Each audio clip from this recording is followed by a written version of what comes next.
ប្រិមទូទាំងជនយើងវាអស់ហើយអត់អីលួចមកលួចឡានក្រុមលោកអ៊ីណូអត់ទៅលួចឡានគេអាសេរីរាប់ម៉ឺនមកហ្វុកចិត្តវាមិនលួចឡានបងសេរី2-3000នេះបាទខ្ញុំឆ្ងល់ដែរបងឡានថ្មីបាទតម្លៃថ្លៃអត់លួចឡានខ្ញុំតម្លៃ2-3000ហ្នឹងយកទៅគ្នាបាទខ្វះខាតតែមកលួចឡានគ្នាទៀតបាទយកទៅកាប់សាច់បងមកទៅប៉ុន្តែក៏ចង់សំណូមពរទៅកាន់ចៅដែរបើសិនជាបានឃើញវីដេអូនេះបាទសូមផ្ដាំផ្ញើទៅបើសិនជាខ្វះខាតអីទេ100ខ្ញុំតាក់ទង100ខ្ញុំមកខ្ញុំអាចជួយបានខ្លះបាទលួចឡានគ្នាទៅអញ្ចឹងអត់មានអីប្រើប្រាស់ទេហើយណាមួយឲ្យបាននៅក្នុងច្រើនបងបាទហើយបានខ្ញុំត្រូវប្រើប្រាស់សមាជិកក្រុមលោកអ៊ីណូជនសង្ស័យធ្វើសកម្មភាពលួចរថយន្តកូរ៉ូឡារបស់គាត់យកទៅបាត់ជារៀងរាល់ដងបងទុករថយន្តនៅកន្លែងហ្នឹងរហូតឬក៏យ៉ាងម៉េចដែរទុកនៅហ្នឹងរាល់ថ្ងៃបងបងដឹងថារថយន្តរបស់បងហ្នឹងបាត់នៅទុំវេលាប្រហែលជាម៉ោងប៉ុន្មានដែរប្រហែលជាម៉ោង1:10នាទីជាងបងម៉ោង1:10នាទីជាងបាទពេលដែលឡានទៅជាប្រចាំខ្ញុំទុកនៅហ្នឹងទឹមគ្នាអញ្ចឹងណាបងហើយខ្ញុំនៅលើនោះទេ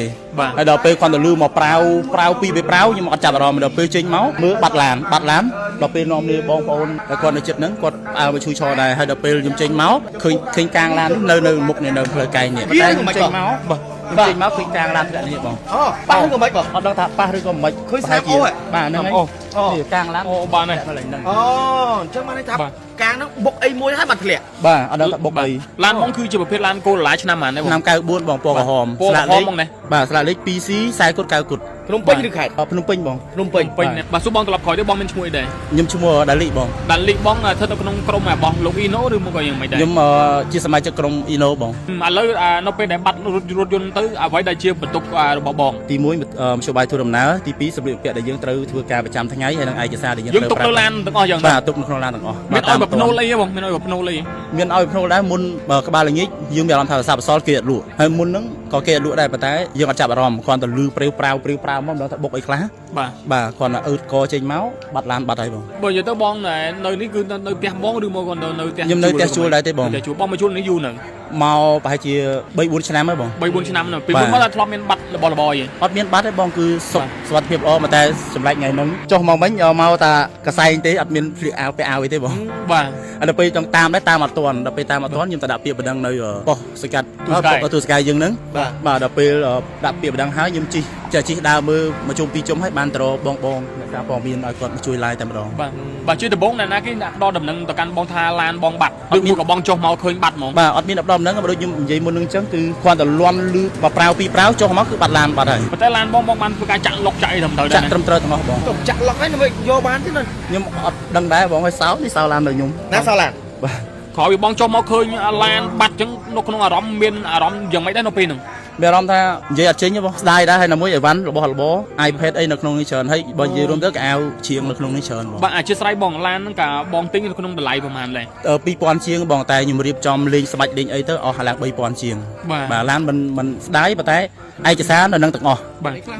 បើតាមម្នាក់ឯងលួចកើតអត់ឡានហ្នឹងបើតាមខ្ញុំគិតម្នាក់ឯងដូចជាមិនកើតទេបងព្រោះយើងចាក់លុកទាំងអស់ហើយវាទៅឡានហ្នឹងចាស់ដែរទេមិនថ្មីទេប្រហែលទេតែបើកោះសួរកោះឲ្យមើលទៅបាទគឺយើងប្រឹងមកពីបាត់ដែរទេរយៈពេលច្រើនឆ្នាំហ្នឹងចូលសិល្បៈច្រើនឆ្នាំសល់តាឡានមួយហ្នឹង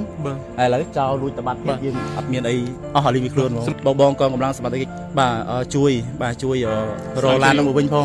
បាទស្រាវជ្រាវរកឡានហ្នឹងមកវិញផងព្រោះអត់មានអីទេមានតាឡានហ្នឹងមួយទេបងបាទឥឡូវលួចយកឡានតបាត់ឲ្យទុកតាកាងឲ្យទេនៅកាងហ្នឹងមិនទុកទេធ្លាក់បាទបាក់ធ្លាក់នៅហ្នឹងតែម្ដងនេះបើលួចឡានថ្មីហ្មងនោះមិនអីទេបងប្អូនឯងលួចឡានគាត់រីឡានគ្នាទិញ2000ជាងឲ្យលេងទៅបើអស់បើខ្ទង់ប្រហែលជា3000បាទខ្ញុំសូមសំណូមពរទៅកាន់បងប្អូនដូចជាម្ចាស់ការ៉ាសដូចជាបងប្អូនយើងដែលទទួលទិញរថយន្តបើសិនជាបានឃើញភិនភាគឡានខាងក្រោមបាទដែលមានស្លាកលេខ 2C 40 9គុតបាទភ្នំពេញកូឡា94បាទពណ៌ក្រហមបាទបងប្អូនជួយតាក់ទងមកខ្ញុំវិញផងបា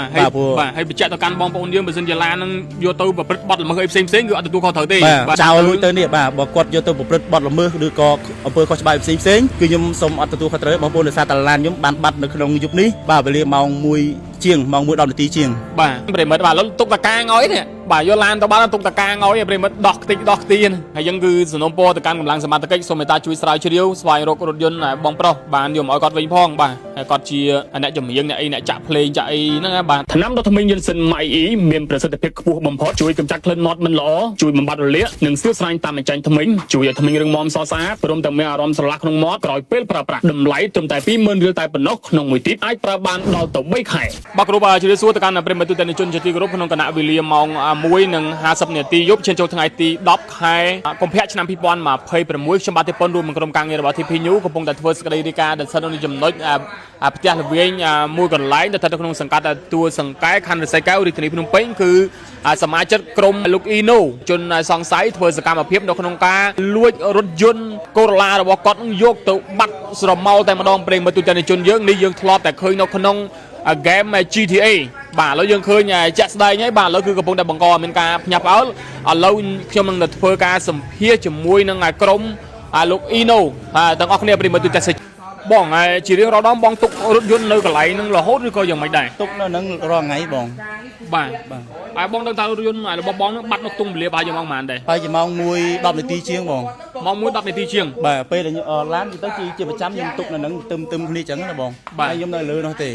ហើយដល់ពេលគាត់ទៅលឺមកប្រាវពីរប្រាវខ្ញុំអត់ចាប់អារម្មណ៍ដល់ពេលចេញមកមើលបាត់ឡានដល់ពេលនាំនេះបងប្អូនតែគាត់នៅចិត្តហ្នឹងគាត់អើមកជួយឈរដែរហើយដល់ពេលខ្ញុំចេញមកឃើញកាងឡាននៅមុខនៅផ្លូវកែងនេះតែខ្ញុំចេញមកខ្ញុំចេញមកឃើញកាងឡានធ្លាក់នេះបងប៉ះឬក៏មិនបងអត់ដឹងថាប៉ះឬក៏មិនឃើញស្នាមអូបាទហ្នឹងហើយនេះកាងឡានអូបាទនេះអញ្ចឹងបានន័យថាកាងហ្នឹងបុកអីមួយហើយបាត់ធ្លាក់បាទអត់ដឹងថាបុកអីឡានបងគឺជាប្រភេទឡានកូរ៉ូឡាឆ្នាំប៉ុន្មានដែរបងឆ្នាំ94បងពណ៌ក្រហមស្លាកលេខបងណាបាទស្លាកលេខ 2C 40 90គុតភ្នំពេញឬខេត្តភ្នំពេញបងភ្នំពេញណាបងណាបាទហើយបើនិយាយទៅបងនៅនេះគឺនៅផ្ទះបងឬមកគាត់នៅផ្ទះខ្ញុំនៅផ្ទះជួលដែរទេបងផ្ទះជួលបងមកជួលនេះយូរហ្នឹងមកប្រហែលជា3-4 ឆ្នាំហើយបង3-4ឆ្នាំនៅពីមុនមកតែធ្លាប់មានបាត់របស់របរអីអត់មានបាត់ទេបងគឺសុខភាពល្អមកតែសម្រាប់ថ្ងៃហ្នឹងគឺគាត់ទៅលឺតែ2-3ប្រាវភ្លាមអឺតមកបាត់ឡានបាត់បាទលឺ2-3ប្រាវមិនបងលឺ2-3ប្រាវប្រហែលដូច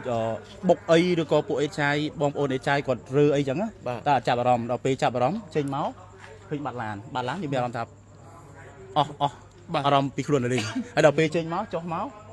វិញមកតាកសែងទេអត់មានភ្លៀកអាវពាក់អាវអីទេបងបាទហើយដល់ពេលចង់តាមដែរតាមអត់ទាន់ដល់ពេលតាមអត់ទាន់ខ្ញុំទៅដាក់ពាក្យបណ្ដឹងនៅ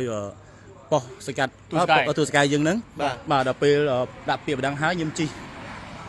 ដើរមើលមកជុំ2ជុំហើយបានទៅរកបងអ្នកសារព័ត៌មានឲ្យគាត់មកជួយឡាយតែម្ដងបាទជួយដំបងណាគេដាក់ផ្ដល់ដំណឹងទៅកាន់បងថាឡានបងបាត់ឬមួយក៏បងចុះមកឃើញបាត់ហ្មងបាទអត់មានដំណឹងហ្នឹងបើដូចខ្ញុំនិយាយមុនហ្នឹងអញ្ចឹងគឺគ្រាន់តែលន់លឺមកប្រាវពីប្រាវចុះមកគឺបាត់ឡានបាត់ហើយបាទហើយបងប្អូនគាត់ចេញមកមើលដែរគាត់ឲ្យដឹងជួយធ្វើម៉េចប៉ុន្តែឡានបងបានធ្វើការចាក់លុកចាក់អីត្រឹមត្រូវដែរចាក់ត្រឹមត្រូវទាំងអស់បងទៅចាក់លុកហើយទៅយកបានទេណាខ្ញុំអត់ដឹងដែរបងឲ្យសោឡាននៅខ្ញុំណាសោឡានបាទក្រោយពីបងចុះមកឃើញឡានបាត់អញ្ចឹងនៅក្នុងអារម្មណ៍មានអារម្មណ៍យ៉ាងម៉េចដែរនៅពេលហ្នឹងមានអារម្មណ៍ថានិយាយអត់ចេញទេបងបាទស្ដាយដែរហើយនៅមួយអីវ៉ាន់របស់របរiPad អីនៅក្នុងនេះច្រើនហើយបើនិយាយរួមទៅកៅជាងនៅក្នុងនេះច្រើនបងបាទអធិស្ឋានបងឡានហ្នឹងកាបងទិញនៅក្នុងតម្លៃប្រហែលដែរ2000ជាងបងតែខ្ញុំរៀបចំលេងស្បាច់លេងអីទៅអស់ឡើង3000ជាងបាទឡានមិនស្ដាយប៉ុន្តែឯកសារនៅនឹងទាំងអស់បាទសួរបងត្រឡប់ក្រោយទៅបងមានឈ្មោះអីដែរខ្ញុំឈ្មោះដាលីបងស្ថិតនៅក្នុងក្រុមរបស់លោកអ៊ីណូឬមកក៏យ៉ាងម៉េចដែរខ្ញុំជាសមាជិកក្រុមអ៊ីណូបងអូអ៊ីណូឥឡូវមាន7នាក់ប៉ុន្តែខ្ញុំជាសមាជិកក្រុមទី5បាទឥឡូវនៅពេលដែលបាត់រថយន្តទៅអ្វីដែលជាបន្ទុករបស់បងដូចជាយើងខ្វះខាតច្រើនដែរបងប៉ះពាល់ច្រើនបាទនិយាយទៅទី1មធ្យោបាយធ្វើដំណើរទី2សម្ភារៈពាក់ដែលយើងត្រូវធ្វើការប្រចាំថ្ងៃហើយនឹងឯកសារដែលយើងត្រូវប្រើទុកនៅឡានទាំងអស់យ៉ាងបាទទុកនៅក្នុងឡានទាំងអស់បងគិតថាអាចនឹងសង្ស័យទៅលើជនសង្ស័យដែលគាត់ធ្លាប់មកម្ដុំហ្នឹងទេដូចជាអត់មានសង្ស័យលើអ្នកណាបងដោយសារតែយើងនៅនឹងយូរឆ្នាំដែរហើយណាមួយឡានយើងទុកជាប្រចាំនៅនឹងអត់មានបញ្ហាទើបតែថ្ងៃហ្នឹងបាទថ្ងៃហ្នឹងគឺចោលមកលួចតែម្ដងគឺយើងអត់ដឹងថាទៅសង្ស័យអ្នកណាម្នាក់ទេបងមានកាមេរ៉ាសុវត្ថិភាពទេបងមានបងមានយើងបានឆែកទៅលើកាមេរ៉ាសុវត្ថិភាពនោះមានផ្ទះវិញនេះជាមួយសុំគាត់ឆែកតែស្មាននោះដូចជាអត់ហ៊ានសុំគាត់ឆែកទេបងបាទហើយចាំព្រឹកអីទៅមើលទៅបងអាចបានស្មានដឹងទេថាចោលនឹងមានគ្នាប្រមាណអ្នកដែលធ្វើសកម្មភាពលួចអត់ដឹងបងអត់ដឹងបើតាមម្នាក់ឯងលួចកើតអត់ឡានហ្នឹងបើតាមខ្ញុំគិតម្នាក់ឯងដូចជាមិនកើតទេបងព្រោះយើងចាក់លុកទាំងអស់ហើយវាទៅឡានហ្នឹងចាស់ដែរទេមិនថ្មីទេប្រហែលទេតែបើកោះសួរកោះឲ្យមើលទៅបាទហើយលុយហ្នឹងឡានហ្នឹងជាកម្លាំងញើសឈាមរបស់ខ្លួនឯងឬក៏អ្នកណាទិញឲ្យឬក៏អ្នកណាខ្លួនឯងទាំងអស់បងខ្លួនឯងទាំងអស់បាទគឺយើងប្រឹងមកពីបាត់ហើយទេរយៈពេលច្រើនឆ្នាំហ្នឹងចូលសិល្បៈច្រើនឆ្នាំសល់តាឡានមួយហ្នឹងហើយឥឡូវចោលលួចតបាត់ទៀតយើងអត់មានអីអស់ឲ្យលីមីខ្លួនបងសម្រាប់បងវិញបងមានកំសត់កំហរអីជាមួយរថយន្តបងខ្លះទេកំសត់ច្រើនបងដោយសារតែតាំងពីទិញឡានហ្នឹងមកយើងចុះខេត្តរហូតបើយើងមានកម្មវិធី event នៅតាមខេត្ត សឹងតែមួយខែយើងទៅ28ថ្ងៃហើយ បាទ ចឹងមានពេលតែ2 3ថ្ងៃសម្រាប់មកផ្ទះនឹងទេហើយមកនេះស្អែកត្រូវចេញទៅកម្មវិធីនៅខែទៀត បាទ ហើយដល់ពេលជួបហេតុការណ៍ដែលចៅលួចចឹងទៀតគឺចប់ បាទ ចុះឥឡូវនេះជាចុងក្រោយនេះបងមានអីសំណូមពរទៅឯអាដាមរតស្រៀងឬក៏ជាឯអាដាមអគ្គស្នងការរងនិងជាស្នងការនគរបាលរាជធានីភ្នំពេញដូចជាលោកពូជួននរិនអីបងឲ្យមានអីស្នើសុំទៅគាត់ឲ្យគាត់អំពាវនាវគាត់ជួយទេបង ខ្ញុំបាទក៏សូមលើកម្នាក់ដៃ10បាទស្នើសុំទៅកាន់បងកងកម្លាំងសមត្ថកិច្ចបាទជួយរឡាននឹងមកវិញផង ស្រាវជ្រាវ បាទស្រាវជ្រាវរឡាននឹងមកវិញផងព្រោះអត់មានអីទេមានតឡាននឹងមួយទេបង បាទឥឡូវលួចយកឡានទៅបាត់ហើយទុកតកាងឲ្យទេ បាទនៅកាងហ្នឹងមិនទុកទេធ្លាក់បាទបាក់ធ្លាក់មកនឹងតែម្ដង ទៅរើសកាងមកវិញទៅ បាទនឹងបងអូនគាត់រើសកាងមកទុកនៅនឹងឲ្យវិញតាមពិតបើសិនជាខ្ញុំចុះមកតាន់អាចនឹងទីម៉ូតូចេញដេញតាមប៉ុន្តែចុះមកតា បាទ ន់ នេះបើលួចឡានថ្មីហ្មងទៅមិនអីទេបងប្អូនឯងលួចឡានគាត់អីឡានគ្នាទិញ 2000 ជាងឲ្យលេងទៅបើអស់បើខ្ទង់ប្រហែលជា 3000 បាទ ជួយប្រកាសទៅអ្នកដែលទិញរថយន្តឬក៏អ្នកដែលជួសជុលរថយន្ត បាទ ប្រកាសម្ដងទៀតមើលថាបងឲ្យឃើញឡាននឹងជួយតាក់ទងមកបងឯងតាមណាអីតាមណី បាទខ្ញុំសូមសំណូមពរទៅកាន់បងប្អូនដូចជាម្ចាស់ការ៉ាសដូចជាបងប្អូនយើងដែលទទួលទិញរថយន្តបើសិនជាបានឃើញភិនភាគឡានខាងក្រោមបាទមានស្លាកលេខ 2C 40 គុត 9 គុតបាទភ្នំពេញកូឡា 94 បាទពណ៌ក្រហមបាទបងប្អូនជួយតាក់ទងមកខ្ញុំវិញផង បាទហើយបញ្ជាក់ទៅកាន់បងប្អូនយើងបើសិនជាឡាននឹងយកទៅប្រព្រឹត្តបទល្មើសអីផ្សេងគឺអត់ទទួលខុសត្រូវទេ បាទបើសិនជាឡាននឹងចោលលួចទៅនេះបាទបើគាត់យកទៅប្រព្រឹត្តបទល្មើសឬក៏អំពើខុសច្បាប់ផ្សេងគឺខ្ញុំសូមអត់ទទួលខុសត្រូវបងប្អូនដោយសារតែឡានខ្ញុំបានបាត់នៅក្នុងយប់នេះបាទវេលាម៉ោង1ជាងម៉ោង1:10នាទីជាង បាទ បាទ បងឯងជាចុងក្រោយបងឯងមានអីផ្ដាំផ្ញើទៅកាន់ឲ្យជនសង្ស័យដែលលួចឡានបងទៅហ៎អត់ទៅលួចឡានគេអាសេរីរាប់ម៉ឺនមកហ្វុកចិត្តវាមិនលួចឡានបងសេរី2-3000នេះ បាទខ្ញុំឆ្ងល់ដែរបងឡានថ្មីបាទតម្លៃថ្លៃអត់លួចឡានខ្ញុំតម្លៃ2-3000ហ្នឹងយកទៅ គ្នាបាទខ្វះខាតតែមកលួចឡានគ្នាទៀតបាទ បាទយកទៅកាប់សាច់ទៅបងមើលទៅប៉ុន្តែក៏ចង់សំណូមពរទៅកាន់ចៅដែរបើសិនជាបានឃើញវីដេអូនេះបាទសូមផ្ដាំផ្ញើទៅបើសិនជាខ្វះខាតអីទេ100ខ្ញុំតាក់ទង100ខ្ញុំមកខ្ញុំអាចជួយបានខ្លះបាទលួចឡានគ្នាទៅអញ្ចឹងអត់មានអីប្រើប្រាស់ទេហើយណាមួយអីវ៉ាន់នៅក្នុងនេះច្រើនបង បាទ ហើយបាទអីវ៉ាន់ខ្ញុំត្រូវប្រើប្រាស់ហើយឯកសារដូចជា iPad ដែលយើងត្រូវចាក់ជាងចាក់អីនៅថ្ងៃគឺទៅអស់ហើយអស់លីង បាទនេះបើសិនជាបងតន់វិញមិនដែរបង បើតន់ ដាក់ខ្លះហ៎ ដាក់ដែរបងឲ្យដឹងថាលួចគេវាពេលដែលគេតាមតន់វាបែបណា បាទ តែតាមអត់តន់ បាទ មិននោះស្ដាយដែរគាត់ទៅលឺថា2 3ប្រាវបុកទៅវិញទៅមកហ្នឹងខ្ញុំអឺតមកបាត់ឡានបាត់ហើយដល់ពេលចុះមកចុះអត់តន់ដូចបងឃើញមុនអញ្ចឹងខ្ញុំចុះមកមានអាវទេស្វៀតតែកសែងមកបងពីអ្នកបងប្រុស បាទមានឲ្យបើភ្នូលអីបងមានឲ្យបើភ្នូលអី មានឲ្យភ្នូលដែរមុនបើក្បាលល្ងាចយើងមានអារម្មណ៍ថាសាបសល់គេអត់លក់ បាទ ហើយមុនហ្នឹងក៏គេអត់លក់ដែរប៉ុន្តែយើងអត់ចាប់អារម្មណ៍គ្រាន់តែលឺព្រាវប្រាវមកមិនដឹងថាបុកអីខ្លះ បាទ បាទគ្រាន់តែអឺតកចេញមកបាត់ឡានបាត់ហើយបង បាទនឹកស្មានដល់បងនេះ បាទនឹកស្មានដល់ថាលួចឡានម៉ូតូអីអត់លួចមកលួចឡានអញ្ចឹង បាទលួចឡានវាធំបន្តិចម៉ូតូទួយពេក ហើយណាមួយយើងទុកនឹងជាប្រចាំរាប់ឆ្នាំហើយបងអត់អី បាទ បាទទៅអីថ្ងៃហ្នឹង អូខេបាទប្រិយមិត្តទូទាំងជនយើងវាអស់ហើយអត់អីលួចមកលួចឡានក្រុមលោកអ៊ីណូបាទហើយឡានប្រិយមិត្តបាទទុកតកាងឲ្យនេះបាទយកឡានទៅបាត់ទុកតកាងឲ្យប្រិយមិត្តដោះខ្ទេចដោះខ្ទៀនបាទហើយយើងគឺសំណូមពរទៅកាន់កម្លាំងសមត្ថកិច្ចសូមមេត្តាជួយស្រាវជ្រាវស្វែងរករថយន្តបងប្រុសបានយកមកឲ្យគាត់វិញផងបាទហើយគាត់ជាអ្នកចម្រៀងអ្នកអីអ្នកចាក់ភ្លេងចាក់អីហ្នឹងបាទតាមកម្មវិធីមង្គលការអីផ្សេងហ្នឹងបាទហើយគាត់ត្រូវការមធ្យោបាយធ្វើដំណើរគឺទៅតាមខេត្តទៅតាមអីផ្សេងឥឡូវបើវាលួចបាត់ទៅបានអីជីអរគុណណាស់ប្រិមិត្តឥឡូវយើងក៏សូមមកធ្វើការបិទបញ្ចប់នៅការផ្សាយត្រឹមនេះរាប់ពីកំហុសខុសឆ្គងទៅតាមកប3ក៏សូមខន្តីវិទោសសូមអរគុណសូមគោរពលា